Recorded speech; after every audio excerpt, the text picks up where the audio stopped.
together and give a warm welcome to your host, Gale Newbold. Well, hello, everybody. So glad everybody is here today. Welcome, and I'm so glad that you're here as we're going to talk about a very important topic. We're going to talk about transitioning from military life into higher education or also into your industry career possibly as well. So I'm Gale Newbold. I teach with the undergraduate business program, and I'm also an Army veteran as well. I'm just so honored to be on the stage with these folks here today. So let me give you an introduction. First of all, let's give a big round of applause to our guests. I'm going to tell you more about them. So welcome here. So first up, we have Troy Kirk East. He's the Director of Military Affairs and a VA certifying official for Full Sail University. He has served as a Florida Association of Veterans Education Specialist and a board member for the state of Florida for the past 3 years. He hails from a military-serving family. Troy has developed a sense of service and passion for the veteran community. He's also a pastor of New Hope Missionary Baptist Church. Welcome, Troy. Yeah. We have Peet Cooper, Hall of Fame 10 inductee. A 2004 computer animation graduate. His credits include League of Legends, World of Warcraft, Hearthstone, Call of Duty, Diablo 3, and Star Wars: The Force Unleashed. He's the Vice President and Chief Creative Officer for Gamers for Good, as well as a veteran of the U.S. Army. Welcome, Pete. Yeah. And Josh Gudwin, Hall of Fame 10 inductee, yes. A 2006 recording arts graduate and a 4-time Grammy-winning mixed engineer, record producer, vocal producer, and musician. His credits include working with T-Pain, T.I., Lionel Richie, Justin Bieber, Rihanna, Jennifer Lopez, Bad Bunny, Diplo, and Mark Ronson. He's also a veteran of the U.S. Marine Corps as well. Another warm welcome.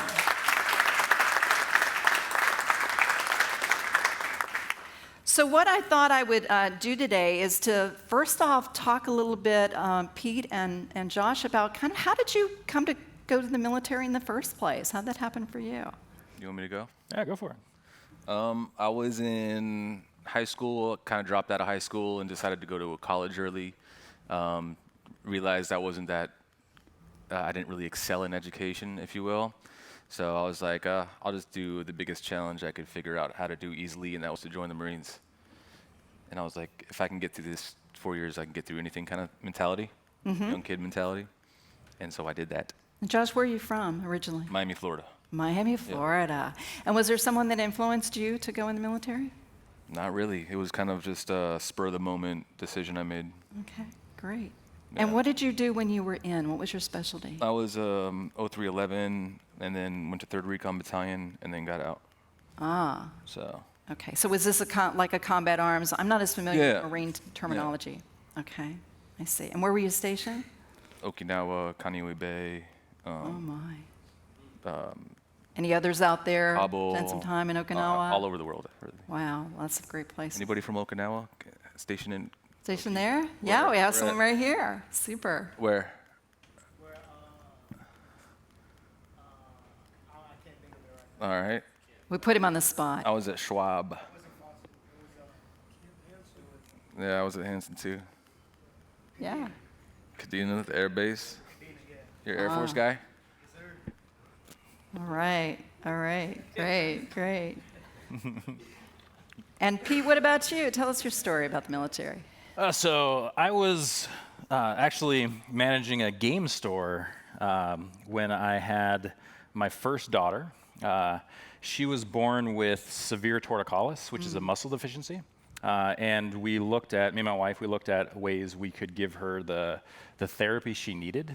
It was absurdly expensive. Baby physical therapy is ridiculous.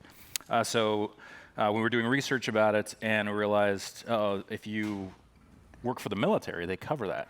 So for me, that was like a no-brainer. So I quit my job and joined the Army. Wow, and where are you from? I would say I'm from the Bay Area. I think that's where I've lived the longest. We have some people from the Bay Area in the audience. Yeah, all right. That's good. And what did you do while you were in the service? I was Profession. mechanized infantry, heavy weapons expert, Bradleys and big guns. Blew a lot of ammo. And where were you stationed while you were in? I was stationed in Fort Hood, and I was deployed to Kuwait, Operation Iraqi Freedom twice. Okay.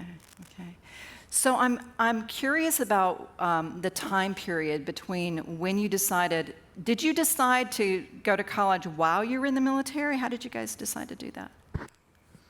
Keep the order. Yeah, go for it. All right.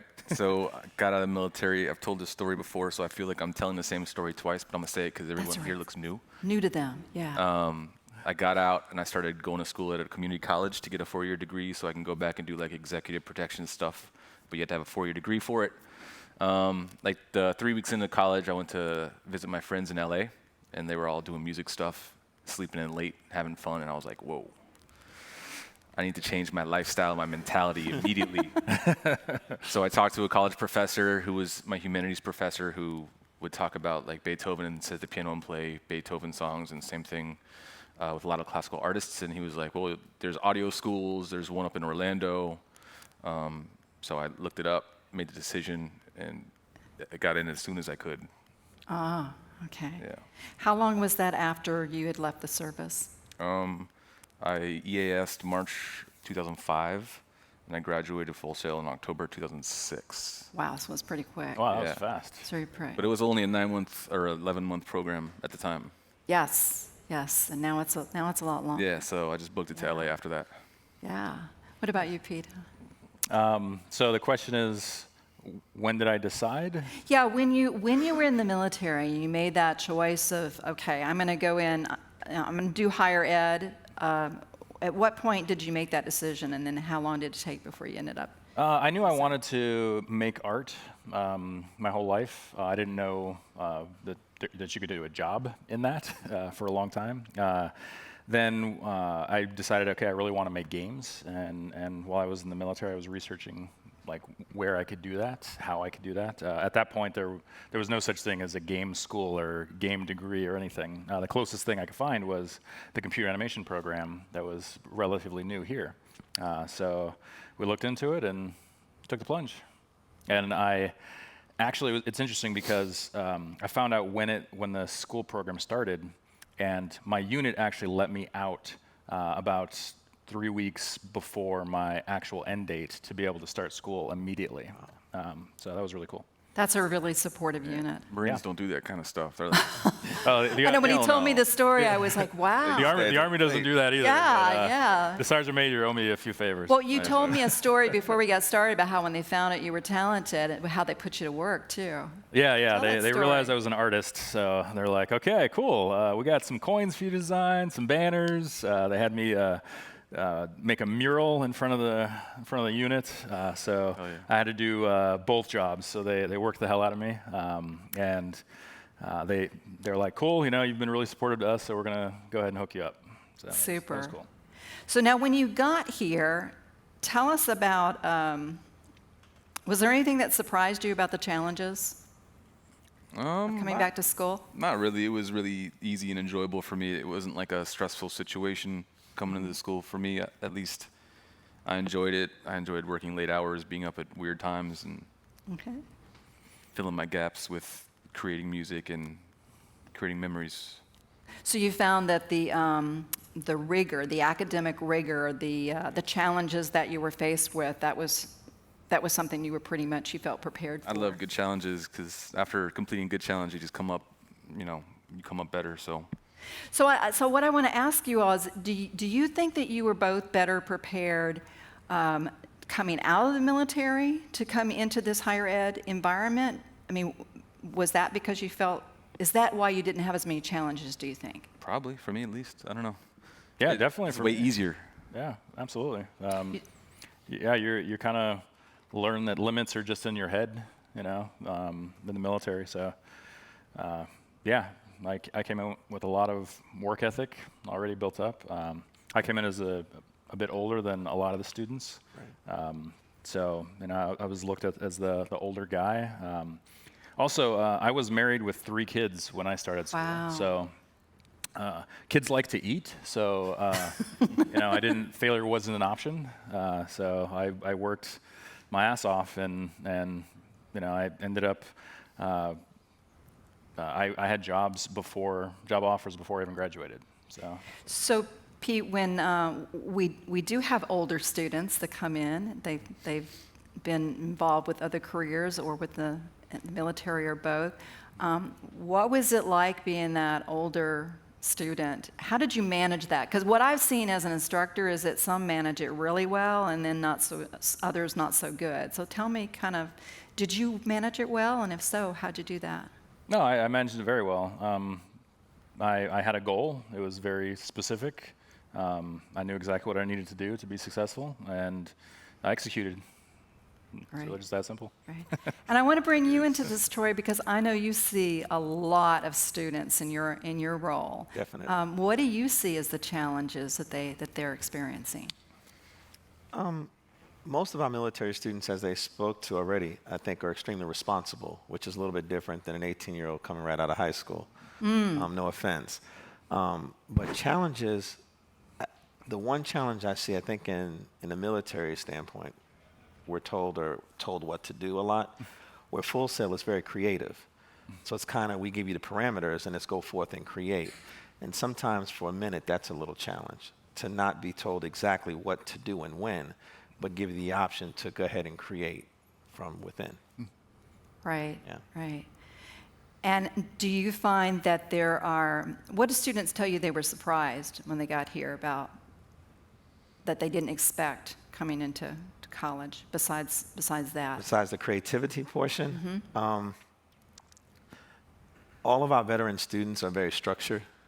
So this person is the point of command, chain of command is a big thing. So if you don't have the right answer, I need to go see the person above your head. Yeah. And then the person above your head. Yeah. So that was very key. It's like, okay, I'm speaking to an advisor and you're not answering the exact question I want, so I need to speak to the chain of command to get things done. So that's been a little challenge at times. And I heard you say earlier, Josh, you said, college, that was easier. Can you talk a little bit to that? I don't know. Why was college easier? Why was college easier than what you were doing before? Who feels like Full Sail is harder than being in the military? By a show of hands. Yeah. Yeah, we've got some out That's there. how it's easier. Good stuff. Yeah. So now, both of you seem to know exactly what it was that you want to do. When you got to Full Sail, did you already know exactly what you wanted to do? That's what's so wonderful about our students. Did it change by the time you actually graduated and got a job for income? I knew I wanted to work in games, doing art. I wasn't sure if I wanted to do animation or modeling or like what exactly there was to that, because I'm a traditional artist. I draw, but I never really did anything on a computer before getting here. I actually had to learn how to type when I got here because I didn't know how to do that. So there was a lot of challenges, but once I started doing the animation, the modeling, the texturing, and all that stuff, I realized, I'm pretty good at all of this because of my traditional background, it translated pretty well into 3D. So I left as a generalist. I could kind of do all the different things in art pretty well. So. And it seems like Josh, you already knew exactly what you wanted to do, right? Oh, how did it change for you? I just knew I wanted to go to LA and do music, but I didn't really have a real goal in place. My goal was to just work in the music industry, and I didn't really know exactly what that entailed either. So I just worked in different jobs, promoted myself when it was time to promote myself to another job, and so on and so forth, and just create this lane kind of that I'm in now. You know, I found that a lot with, I don't know how many music folks we have, either recording arts or music business in the audience, but I have found that they're not really completely sure what they specifically want to do. They kind of want to do something general. How did you find your way in that? I just kept gravitating to what I was good at, and it kind of just set me into like the place. I don't know. So you were leading with your strengths. Yes. I teach a leadership class, can you tell? Yeah, you can break that down. Yeah, leading with the strengths is doing the things well that you already did well. Is that kind of? Yeah, and I follow my gut and just did whatever felt good. And Troy, are you able to give like advice like that to students, or tell me how that fits with what you did with them? Definitely. One of my roles here at Full Sail is to try to help the military student and point them in the right direction. So to my point earlier, if you don't have the right answer, always make sure we can get the military student to the person that does and get their problem solved sooner rather than later. We find that veteran students that transition from other universities had issues with that in previous institutions where I needed a question answered and it took them a month to answer this question. We try to be a one-stop shop and answer a question pretty immediately. Nice. Go ahead. Someone was going to say something. I just said nice. That's great. Yeah. I find it kind of amusing, again, as an instructor and having been a veteran myself, when I get challenged by veterans, I can't help but smile a little bit because I kind of expect it. Right. I mean, to me, that mentality just makes so much sense. Exactly. And it's like, hey, keep me on my toes. I'm good with that. I am aware that not everybody responds that way, and it can sometimes be a challenge. We've also for students. developed a very close relationship with the Department of Veteran Affairs. So with that relationship and having the amount of military students that we have here at Full Sail, we utilize that relationship to mitigate any challenges the veteran student might have with benefits and things of that nature. So that's been helping out a lot as well. Okay. Because a veteran has to get paid to eat and live in order to go to school. So we try to make sure that that happens. Yeah, absolutely. So I wanted to ask about the time commitment, and it sounds like both of you were very all right with how much time that you had to invest as you came into your college career. Talk a little bit about that in terms of how much time did it take. Did you expect to work as hard as you did here at Full Sail to kind of master your craft? Yep. Time committed. Yeah, of how much time it took to Let's see. give us an idea of a typical day when you were back here in Full Sail. Typical day, I don't really, like it wasn't, I don't know, I didn't really get worn out by the time at all. So Okay. it's like, I don't really remember how the days were like in that way. I know what I did, like. Well, that's because you were recording arts and you guys go Yeah. 24 hours a day, right? You have all those incredible labs in the middle of the night. So, but that's kind of what you expected. Yeah, And that was something that was it energizing for you? Is I that loved it. you loved it? Okay, so you were in the right Yeah. place, the right degree program. Pete, what about you? For me, regular day was wake up at 5 a.m. to 2 screaming babies. Then 5:15, kiss my wife and say good luck with that. I'm going to school. I mean, it was a pretty large workload, but I had an incredible strong work ethic, so I had no problem doing 20-hour days. I'm not good at learning things. It takes me a long time to learn things, so but I can just power through. Sleep's a crutch, Like I would regularly do 4 hours a night sleep. Which I think I got from the military, and I would be the first one in the lab and last one to leave constantly. So yeah, I just put the work in and just kept at it every day. So animation was a 2-year program, right? Go ahead. I don't want to stop you, but that put the work in thing that's really the key to success, is putting that freaking work in. Sorry to interrupt you. No. I just wanted to say that too. So you're saying, Josh, the extra work? All that extra work is necessary. How did you know? Were you doing more work than the other students around you at the time? He says yes. What about you, Josh? kind of like I wasn't like in the labs extra hours, but like I had like the rig at the house, the Pro Tools rig at the house with musicians that I could just mess with. So I would put it in at home. Okay, so was this back before MacBook Pros? Did you guys have those working at home at the time? I had my own. Yeah, they didn't give us Mac. No, there was none of that. Okay, That yeah. So sounds you had to awesome. you had to get all your own gear. Okay, got it. So you Yeah, I put in a mentioned- lot more work than the average student. And you knew it too, right? Oh yeah, absolutely. And did you know that you were going to be the celebrity that you are one day? Well, no. I just knew that I would regularly talk to my classmates and say, okay, I see what you guys are doing, and you're like, you have an A in the class, and you're happy enough with that. Where for me, it's like, I don't really care what the letter grade is. I want to make sure I'm doing as much as I can, because you're not competing with your fellow students, you're competing with the industry, right? So my goal was to have as much content as I could possibly get on my reel. For example, like my demo reel, I had probably 3 or 4 times the amount of content that the average student had. Wow. When I left. During the time, there was no game program, and we weren't actually making games. So I grabbed a few of the best artists, and we met some programmers, and we just made a game on the side on our own. So on top of all of our portfolio work, we made this giant 3v3 PvP map with 5 characters and just a ton of extra content. So we were going so far above and beyond, and it shows. Everyone on that team. One of them, Jason Crichton, he's the CEO and founder of Discord, $1 billion company. One of the artists, Brian Miller, he worked at Guerrilla Games on the Killzone series, has his own business now. It's really just surrounding yourself with the most talented, the most dedicated people, and doing it, just working. You mentioned earlier that it was kind of hard for you to learn. Am I saying that right? Yeah. And tell us what that means and kind of how you overcame that. I just attached myself to way smarter people than myself. I said, "Hey, you're really good at this. Can I hang out with you until you show me how to do it? I'll draw a character for you if you help me learn how to do this."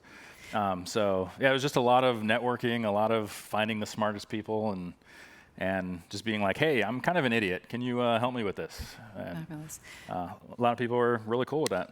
That kind of naturally leads us into talking about, were you guys involved with a lot of outside activities? What kept you going while you were here besides just your studies?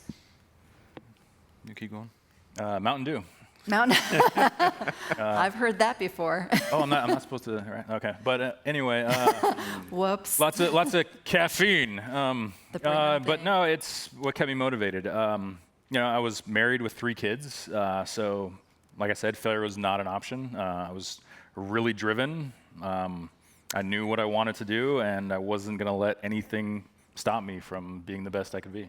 So for you, it sounded like you connected with a lot of people who knew more than you did about things you wanted to know, and you had a family, and that's probably all the time you had between the two. What about you, Josh? Did you do anything outside of? Were there any groups, activities? You do Not really group community? stuff, just friend stuff and music, making music. Okay. And just working on stuff and. And would you get having a little together bit of with folks like in the community, like local clubs or anything, making music, or Not really. no, just? No, a couple of my friends like played their shows around town, but we kept the community tight, and it went by really fast. Okay, it does. It just goes by flies fast. by, I'm sure. Yeah. And Troy, what about, do you all, from your perspective or from where you sit, do you find that, do you all recommend for students to get involved with other things, or Definitely. do you find that there are things students tell you about that really helps to kind of sustain them, to support them as they go through this experience? We have a couple of organizations here in Full Sail that help veteran students. We have the Veteran Student Union, which is a big asset to the veteran student. It keeps them engaged with not only like-minded individuals with super work ethics like yourselves, but also keeps them looking towards the end goal. And one of the things we like doing, my staff knows about you, Josh, that's why I shook your hand twice. We talk about graduating veterans, and that kind of helps the student look towards the end game. Pushing them that way and into clubs on the outside is definitely an avenue for success. Yeah, so they won't be so isolated. Exactly. That. Exactly. And I get the impression you guys didn't really have a problem with that when you were in school. You kind of made your own, you connected with the people you needed at the time, right? Not anything formal, but it sounds like you were really connected to the people within your degree program that you needed. Am I saying that correctly? Mm-hmm. I just was having a lot of fun just doing this compared to like being in Marines. I was like, it was like I was fresh out of 4 years of just all that kind of stuff. So it felt like cheating to me. Okay, you got to sleep inside. You got to get on planes and know where you were going. I was making music, and working on music. So it was like a cheat code.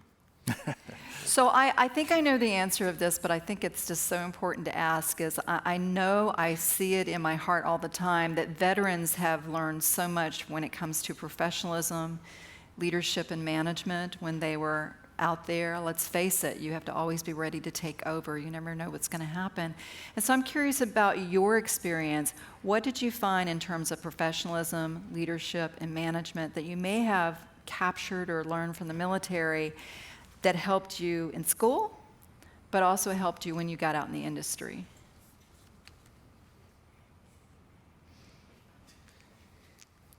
Just don't look at me. I was a grunt. Professionalism wasn't our thing. Same thing. I don't know. No? Professionalism. Yeah, I guess we shined our shoes once in a while. be professional. Yeah? Be professional. But what does that mean? What does that mean? You know, they have a global professionalism system, fondly known as GPS here. I don't think they had that back when you guys were GPS. were a Listen, student. When I say professionalism, it just means being a pro. If you take professional, it's just being a pro. It's like, I'm a pro every day in my job, and like getting up to the point, I had to like take on the mindset, like that's where I'm gonna go kind of feeling. Just trust it, and you eventually become it. So your professionalism you should start being a pro as soon as you can. So if you ever have someone come and intern for you, either one of you, what are you expecting from that person in terms of professionalism? What are you expecting to see? I'm expecting to have someone sit in the room with me and have just good vibes, not make me have to think about them for any reason, so I can concentrate on what I'm doing. Their ability to listen and learn, and know when to engage, and know when to sit back, know when to just do other stuff, know how to think ahead, know how to be a mind reader, all that stuff. Okay. You're wanting them Before they really do anything particular, I'm looking for all that kind of stuff. Okay, support. Right. And for them to try to be one step ahead of you, right? Yeah, they gotta think for me. Yeah. I feel like I learned that somehow from not only my own family environment. My dad was in the Air Force, so I couldn't get away from the military thing. Right. But I felt like I also learned that in the military. It was kind of like, you know, you take care of business, and you take care of the job, you take care of the mission, you take care of the people that you serve along with. And I just feel like a lot of that was captured. And do you guys find that kind of helps you in your day-to-day stuff that you do? Yeah. Yeah, that definitely helps. If you don't mind me jumping in, I think you guys been speaking about this throughout the whole presentation, which is your work ethic. That's professionalism. When you come to a job showing up on time or early, getting the job done, and doing it not only to the best of your ability, but pushing yourself even further than that, that's professionalism. When we hire someone at Full Sail, we want them to do just that. When we have students, we want them to go out in the community and do just that, and that's exactly what you guys do. Your work ethic speaks volumes for itself. That's professionalism in its finest. And it should be expected. Yeah. Like when someone's walking into my studio, I don't hire a lot of people, but I've only had a couple guys. But someone walks into my studio, work ethic is not even a question. It's like, I'm not even thinking about that. If you don't got the work ethic, you're not even going to step in the room. Exactly. Well, let me ask you this. If you had an opportunity to hire a Full Sail grad, which I'm sure you have a tendency to have, a soft spot in your heart for I Full got a Berkeley Sailors. grad right now. But He what? outperformed a couple Full Sailors. Goodness. Yeah. Well, what if that up. person is also a veteran? Does that make any difference? Sure. Yeah, it makes a difference to me. How does it make a difference? Well, it hasn't happened yet, but in my mind, it would make a difference. 'Cause Okay. I've only had, like I said, I've only had a couple employees, but when it does happen, Yeah. yeah, there's a difference. What are some things that you know about veterans that you kind of wish other people in the industry knew? I don't have to watch my mouth as much. I could say, I could, That is so true. let that down and joke about different stuff in normal music industry jokes are, Yeah. Yeah. Yeah, I mean, for me, I also haven't had the opportunity to hire a vet yet. I would love that opportunity. I've interviewed a lot of artists, and I've helped hire hundreds of artists now across over the past years. And yeah, if that opportunity comes, that's going to be a big bonus, because I know, veterans have discipline. They've served our country. There's a lot of just general benefits to being a veteran. So I look forward to that happening.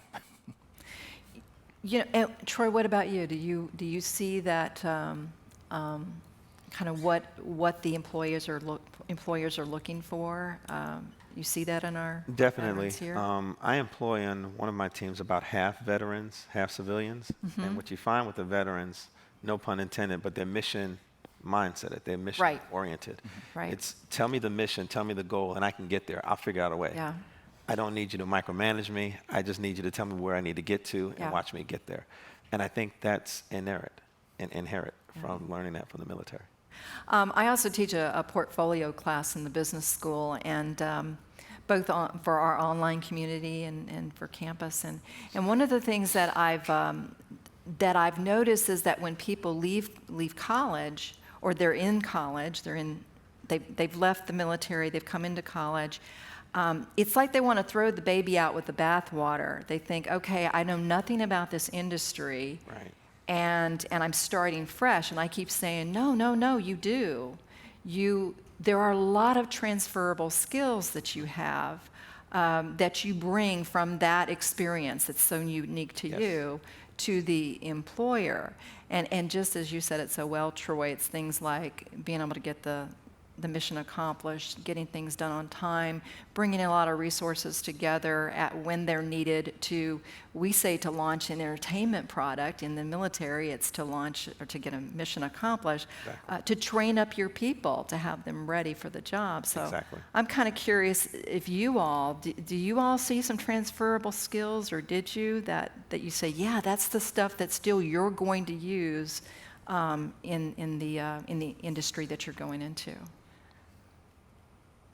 Yeah, absolutely. I mean, there's the games industry is just it's creative problem solving. It's exactly what he said. It's, here's the mission. Sometimes it's incredibly specific. Like, here is the task. We need this done by the end of the day, the end of the week, whatever it is. And a lot of other times it's like it's a little more ambiguous, but there is a very clear goal.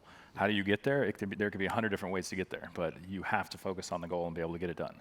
I see a lot of interns, a lot of junior people that just have that lack of focus, where they lose track of what the actual goal is, and they kind of get in the weeds of, I'm painting hair, and it's like, well, the hair isn't the goal. It's getting the character done. So yeah, just being able to have that mission focus, I think, is highly valuable. Finding out the solution of how to get it done. Right. Because that's what was expected of them there, and now that's what's expected in your industry as well. Josh, but what about you? Yeah, everything they said. Yeah. I'm with that. Okay, he's good with that. Okay. Yeah, and another important thing is also, like, sometimes it isn't a 9 to 5, like that's another thing that's important from the military is, in my experience, some missions are at night. Sometimes it's just like, hey, we have this thing that we have to do now until it's done. And that doesn't mean we go home at 5 o'clock, and that happens a lot in the industry where, clients will say a thing, or the director will have some new feedback or something, and it's like, okay, we have to stay late and get it done. So how many times have you guys been called in the middle of the night, expected to get something done? Too many to count. Yeah. So see, it's not that different. It really isn't. It's like when you get out of school and you have all these classes, and like you come into my studio environment, right? Let's say I'm mixing 8 songs in a week. I'll make 8 songs. So like literally you walk in the door and it's like that's how fast things move. And then it's like 10 o'clock at night, 11 o'clock at night. It's like, holy crap, I got to go home. Yeah. Do that like for like 10 years. Yeah. Wow. Kind of shit. So let me ask you this. When I was in the military, it was really kind of nice that, you kind of your physical activity, being able to work out, it was an expectation that you had to keep yourself in top-notch shape.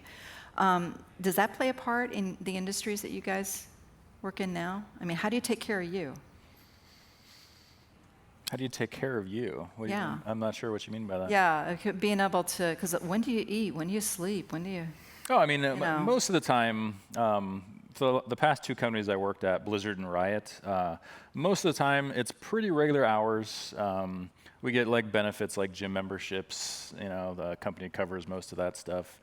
And a lot of it is just having good managers. You know, if you have a good manager, they're looking out for your well-being, they're looking out for your health, they're making sure, hey, you know, you've been working on the same thing for too long.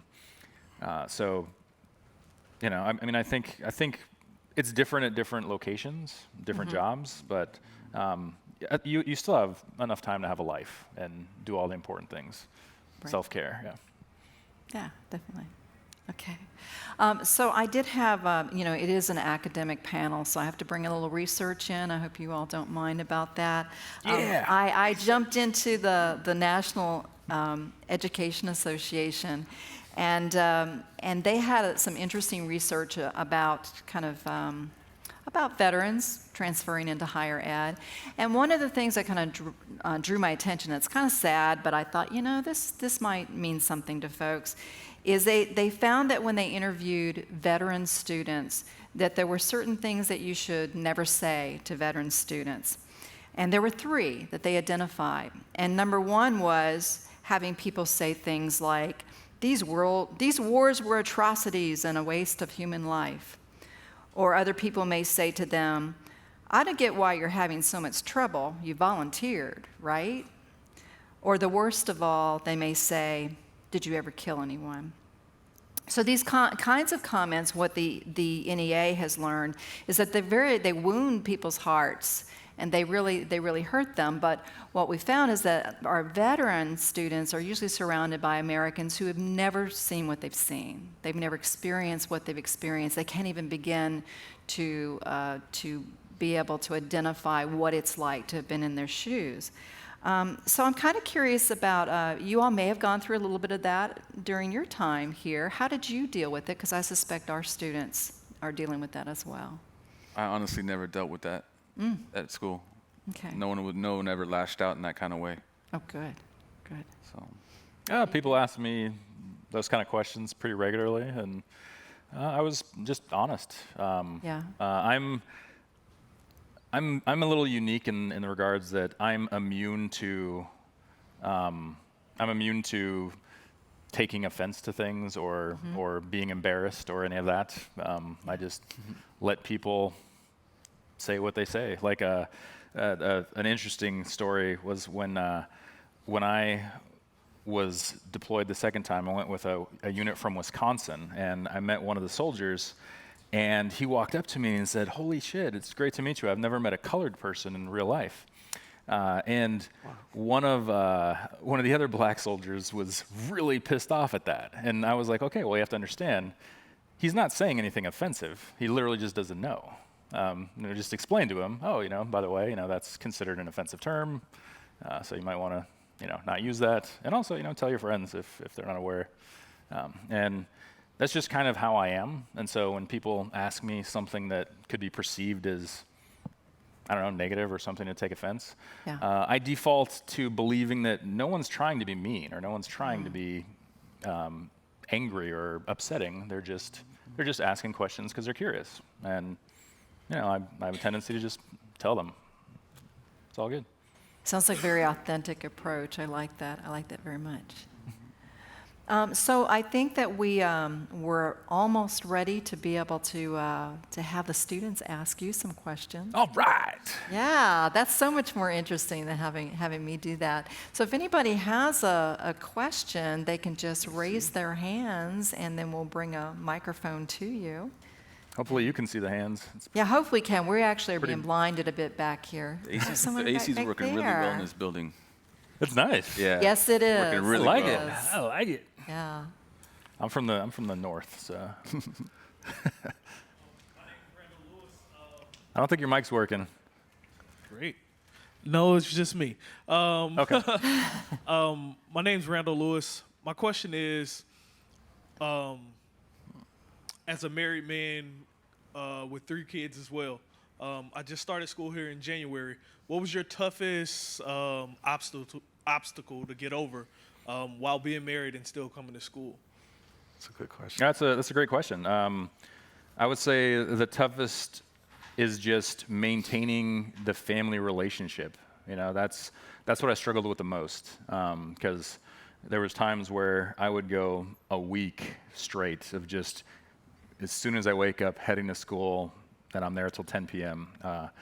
And just making sure, finding the time to, remind my wife, hey, this is not how life is going to be forever, and trying to find time to spend with her, and trying to find time to spend with my kids.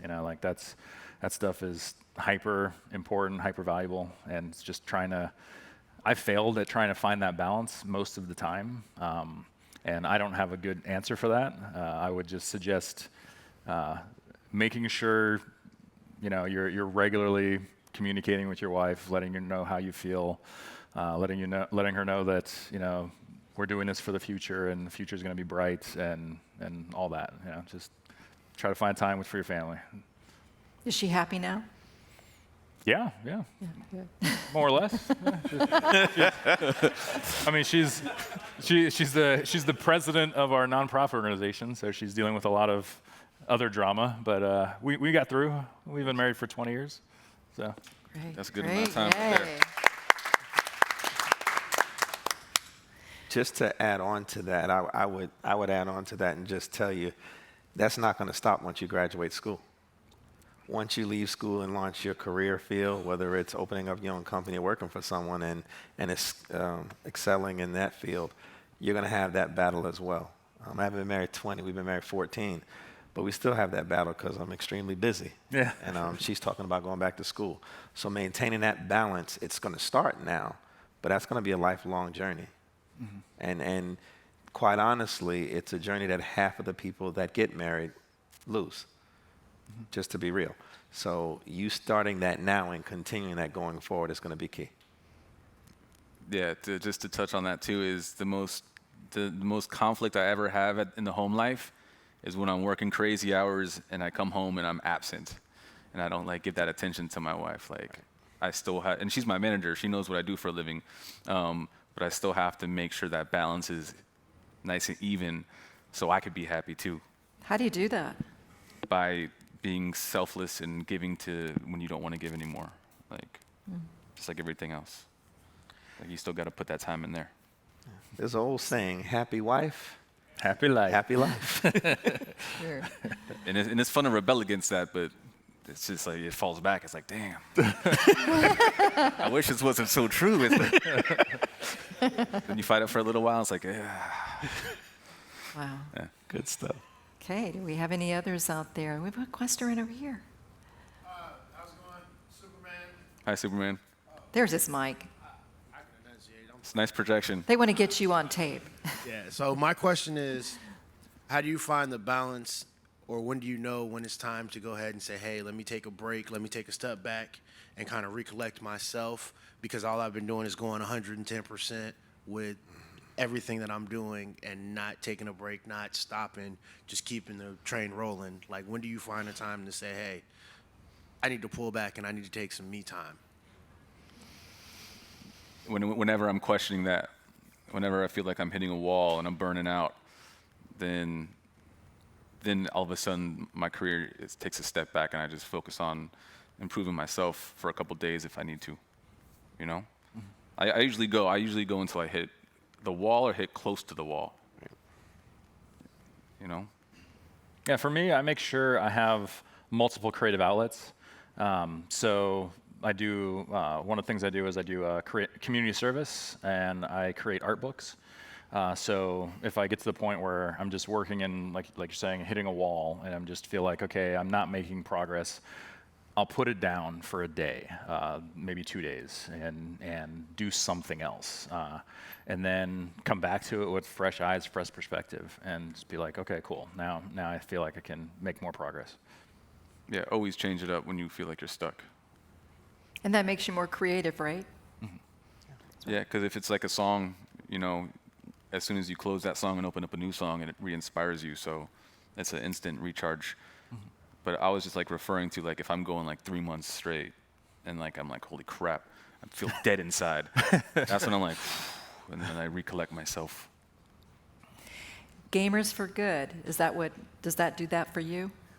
It does, yeah. Well, I'm Gamers for Good full-time now. Tell them about what that is. Gamers for Good is a nonprofit organization dedicated to helping gamers give back. We are doing charity-based art books and games. We're currently the only nonprofit game development studio in existence. And there's a reason for that, because it's really hard and really silly. So yeah, it's been an amazing challenge. It's going pretty well. Lots of great hurdles, lots of great learnings and failings every day. But I love it. It's amazing. Get to help people. You have others? Oh, we have one right back there. Hi, I actually have 2 questions from our online viewers.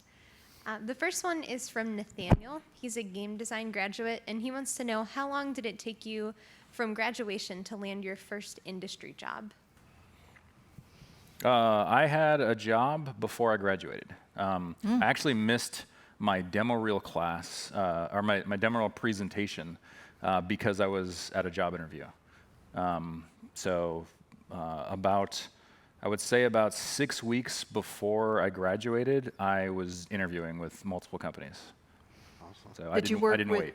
With Full Sail to do that? How did you do that? I just reached out and started contacting as many people as I could. That's it. I actually graduated on a Friday and started work on Monday. Wow. That's the bar right there. If there's something to beat, that story right there.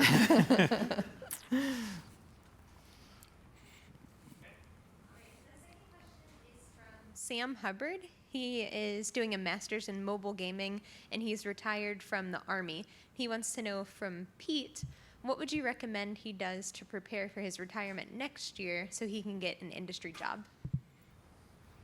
He's retiring, so 20 years? That's pretty awesome. Yeah. So the question is, what should he do? Is he coming to Full Sail? Is he a Full Sail student? I believe he's a current student. Okay. And he's still in the military? I guess so. No, that's pretty awesome. Yeah. Maybe doing his gen eds maybe ahead of time, possibly, where he gets here. Yeah. That's really cool. What to do to prepare to be a game design student specifically? Or I guess I don't quite understand the question. I'm assuming it's anything that you could recommend just to prepare a military retiree for getting an industry job. Oh, I mean, It says that he just put in that he graduated already. Okay. Well, I mean, it's work hard, make connections. I mean, networking is something I feel like a lot of people don't pay enough attention to. So making sure you're getting FaceTime with people. I know a lot of people are doing the online school, which is great, but make sure you go to the GDC. It's the Game Developers Conference in San Francisco every year. If you can do that, make sure you find industry events to attend. That's one of the things I find with online people. They have a tendency to stay online and not get people to see who they are and meet them. So if they can come to this type of event, that would be really great. Do we have online people who come in for this? Yeah, we do have some That's that cool. not only are local, but also there are ones that are so dedicated that they'll actually fly in for it. Cool. So yeah, getting a job, I mean, a lot of it is just as much who you know as what you know. So yeah, the networking part is huge. And we have had an increase of military veterans who are, they start the process before they retire, and then they want a whole new career shift. So that's really valuable That's really advice cool. as well. We had somebody up here, I think. Here we go. They ask such good questions. Hello, my name is Marcus Bost. Questions for all four of you, actually. I'm wondering about failures and what big failure have you had along this path in the industry, and how have you corrected that failure in order to get where you are now? Ooh. You want to start? Ooh. Well, you got to put I'm us on the trying spot, to though. think. We can't think of any. That's a good place to be, right? Yeah, that's an awesome place to be. Wow. I can start it up. Man, I fail every day. I slew of failures. When I first joined, a really funny one is when I first joined the Diablo 3 team, I didn't know what Perforce was. It's a program for checking in and checking out files. I checked out the entire game accidentally, which means no one else on the team can work. So that's Jason Regier, who's the head programmer on the project, came to my desk and it was just like, who the fuck are you? And why do you have the whole game checked out? So that was a really funny one. I mean, I fail all the time. Like early mentorship situations, I've failed where I tried to mentor someone and I tried way too hard, and I ended up having to fire this person. And when I look at the different goals that I had for this person, they were wrong. I was teaching this person wrong. They didn't really care about it as much as I did. I've failed 30 times in the past year at my own business, trying to figure out, if we're a nonprofit organization, we want to put something on Xbox, and how does that actually work? And Microsoft's like, I don't know, you tell me. So, I mean, you have to get good at and used to failing, and you have to be able to learn from it, and fail as fast as you can. Like failing fast, I think, is the most important thing. Just do a thing, ask if it's terrible, and address it as fast as you can, and move on. And stay humble, stay positive. One of the things that I have no problem doing, I'm super humble. I have no problem being the dumbest person in the room. I have no issue with that. If I don't understand something, I raise my hand and say, I don't know what you're talking about. And then they'll re-explain it and say, sorry, I still don't get it. I'm totally okay with that. And a lot of people appreciate that because they know I'm going to be straightforward. I'm going to be honest. I'm going to tell you if I don't know what you're talking about. Yeah, like I fail every day, and I love failing, and I feel like I've learned a lot from it. Yeah, I like it. I like it. It's really hard to beat that with another way to explain it, but especially like when you're on your own and you're self-employed, you're trying to do your own thing, like you're gonna have a lot of failures happen very frequently. Home life failures, like you have to fix things. You're always constantly fixing things, but just bounce back and learn from those mistakes and try to get them out of your life as soon as you can and fix them. Yeah. Great. Good stuff. I would say, without trying to be cliche, realizing that I failed, but I'm not a failure. That was the biggest thing for me. Because I look at what I failed at, it's more personal than professional. We had a lot of investments and we lost a lot years ago in the bubble. But understanding that is just something that happened, and that situation doesn't have to define me. You understand what I'm saying? And too often I think we fail and then we get locked in that I'm a failure. We go into a depression and we become a recluse, and that now becomes who we are. But that doesn't have to be the situation. We can have a failure, but we don't have to be a failure, if that makes sense. It does. Well said. Right. That's awesome. Failure is just one more thing we found out that didn't work yet. We're on our way to finding out what does work, I think. Exactly. So I just wanted to say what an awesome time it has been to be able to be with you all today and to be able to hear from these very wise folks from the industry. It's been an honor, Pete and Josh, and also for all of us here to be here. Troy, you as well, to be here and represent all the wonderful things you're doing for the school. Thank you for being here and being our audience. And I'm just saying that's a wrap, and I'm really hoping you'll go on and have a great Hall of Fame 10. Thank you, everybody. Thank you all.